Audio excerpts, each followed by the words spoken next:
जय भोलेनाथ। आज मैं आप सभी के लिए गुरु प्रदोष व्रत की कथा लेकर आई हूँ। आज हम सुनेंगे प्रदोष व्रत महात्म, प्रदोष व्रत की पूजा विधि और ध्यान स्वरूप।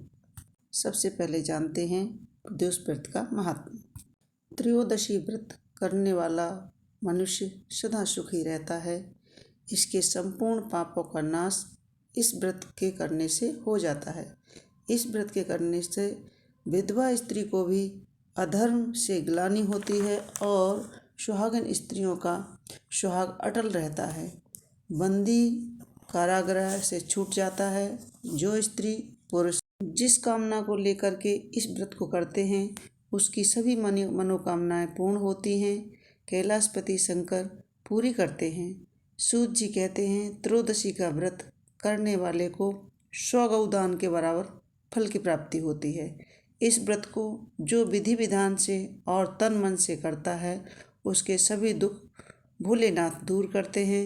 सभी माताओं बहनों को 11 और त्रयोदशी पूरे साल की 26 त्रयोदशी पूरी करने के बाद उद्यापन अवश्य करना चाहिए। गुरु प्रदोष व्रत का महत्व। गुरु प्रदोष व्रत करने वाले के शत्रु नष्ट हो जाते हैं और बृहस्पति प्रदोष अवश्य करना चाहिए। जिस दिन जो बार हो उसी प्रदोष की उसी बार की कथा सुनी जाती है। आज है गुरु प्रदोष, तो आज हम सुनेंगे गुरु प्रदोष की कथा। इसके बाद हम आपको पूजन विधि बताएंगे। बृहस्पतिवार को पड़ने वाले प्रदोष को गुरु प्रदोष व्रत कहते हैं। गुरु प्रदोष व्रत की कहानी कि एक बार की बात है कि इंद्रदेव और वृत्रासुर में घनघोर युद्ध हुआ। उस समय देवताओं ने दैत्य सेना को पराजित करके नष्ट भ्रष्ट कर दी।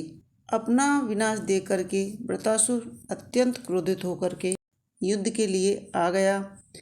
मायावी असुर ने आसुरी माया से भयंकर विकराल रूप धारण कर लिया। उसके स्वरूप को देख करके इंद्र के परामर्श से सभी देवताओं ने परम गुरु बृहस्पति जी का आवाहन किया। गुरुदेव तत्काल आकर कहने लगे, हे देवेंद्र, अब तुम वृत्रासुर की कथा ध्यान मग्न होकर के सुनो।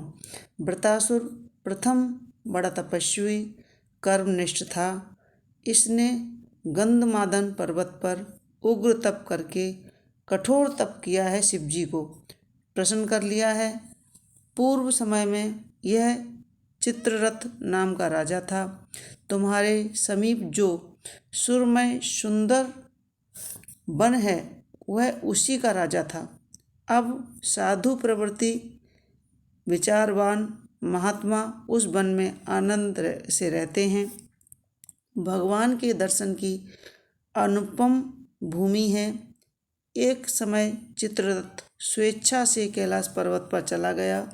भगवान का स्वरूप और वाम अंग में जगदम्बा को विराजमान देख करके चित्ररथ हंसा और हाथ जोड़कर शिव शंकर से बोला कि हे प्रभु, हम माया मोहित हो विषयों में फंसे रहने का कारण स्त्रियों के वशभूत रहते हैं, किंतु देवलोक में ऐसा कहीं दृष्टिगोचर नहीं हुआ कि कोई भी स्त्री सहित सभा में बैठा हो। चित्ररथ के ये वचन सुनकर के सर्वव्यापी भगवान शिव हंसकर बोले कि हे राजन, मेरा व्यवहारिक दृष्टिकोण पृथक है। मैंने मृत्युदाता कालकूट महाविष का पान किया है, फिर भी तुम साधारण जनों की भांति मेरी हंसी उड़ाते हो। तभी पार्वती जी को क्रोध हो चित्ररथ की ओर देखती हुई कहने लगी कि ओ दुष्ट, तूने सर्वव्यापी महेश्वर के साथ ही मेरी हंसी उड़ाई है। तुझे अपने कर्मों का फल अवश्य ही भोगना पड़ेगा। उपस्थित सभासद महान विशुद्ध प्रकृति के शास्त्र तत्ववेता हैं और सनक सनंदन सनत कुमार हैं। ये सर्व अज्ञान के नष्ट हो जाने पर भी शिव भक्ति में तत्पर हैं। अरे मूर्खराज, तू अति चतुर है, अतः एवं मैं तुझे वह शिक्षा दूंगी कि फिर ऐसे संतों के मजाक का दुस्साहस ही न करेगा। अब तू दैत्य स्वरूप धारण कर विमान से नीचे गिर। तुझे मैं श्राप देती हूँ कि अभी पृथ्वी पर चला जा। जब जगदम्बा भवानी ने चित्ररथ को यह श्राप दिया तो वह तत्क्षण ही विमान से गिर गया और राक्षस योनि को प्राप्त हो गया और प्रख्यात महाअसुर नाम से प्रसिद्ध हुआ। तवष्टा नामक ऋषि ने उसे श्रेष्ठ तप से उत्पन्न किया और अब वही वृत्रासुर शिव भक्ति में ब्रह्मचर्य से रहा। इस कारण तुम उसे जीत नहीं सकते। बृहस्पति गुरुजी इंद्र से बोले कि हे इंद्र, तुम मेरे परामर्श से गुरु प्रदोष का व्रत करो, जिससे महाबलशाली दैत्य पर विजय प्राप्त कर सकोगे। गुरुदेव के वचनों को सुनकर के सब देवता प्रसन्न हुए और गुरु त्रयोदशी व्रत विधि विधान से किया, जिसके फलस्वरूप इंद्रदेव ने युद्ध में वृत्रासुर पर विजय प्राप्त की। तो ऐसी है गुरु प्रदोष व्रत की महिमा। गुरु प्रदोष व्रत करने से शत्रु शांत होते हैं और हमें उन पर विजय मिलती है। आइए सुनते हैं पूजन विधि और ध्यान स्वरूप। कथा सुनने से पहले, व्रत करने से पहले शिव जी का ध्यान कैसे करना चाहिए, यह भी मैं आपको बताती हूँ।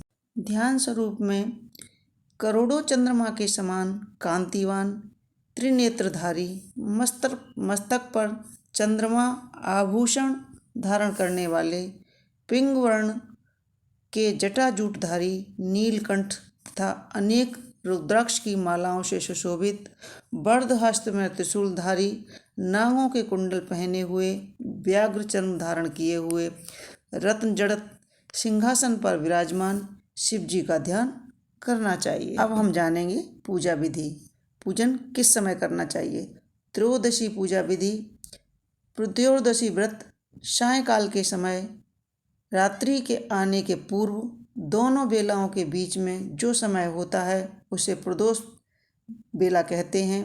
व्रत करने वाले को उसी समय भगवान शंकर का पूजन करना चाहिए।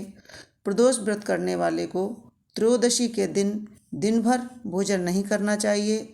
शाम के समय जब सूर्य अस्त में 3 घड़ी रह जाए तब स्नान आदि कर्मों से निवृत्त होकर के श्वेत वस्त्र धारण करके तत्पश्चात संध्या वंदन करने के बाद शिव जी का पूजन प्रारंभ करें। पूजा के स्थान को स्वच्छ जल से धो करके मंडप बनाएं। वहाँ 5 रंगों के पुष्पों से पद्म पुष्प की आकृति बना करके कुश का आसन बिछाकर आसन पर पूर्वमुखी होकर के बैठ जाएं। उसके बाद भगवान महेश्वर माँ पार्वती का पूजन शुरू करें। तो यह थी गुरु प्रदोष व्रत की छोटी सी कथा। आपको हमारी कथाएं कैसी लगती हैं हमें कमेंट्स बॉक्स में ज़रूर लिखें और हमारे वीडियो पर नए हैं तो सब्सक्राइब अवश्य कर लें ताकि आने वाली कथाएं हम आपको इसी तरह सुना सकें। बेल आइकन को दबा करके नोटिफिकेशन ऑन करें। जब भी हम कथा सुनाएं तो आपके पास सबसे पहले कथा सुने। आप इसी तरह प्रेमपूर्वक कथा सुनते रहें और हमें अपना प्यार और आशीर्वाद देते रहें। बहुत बहुत धन्यवाद। जय भोलेनाथ।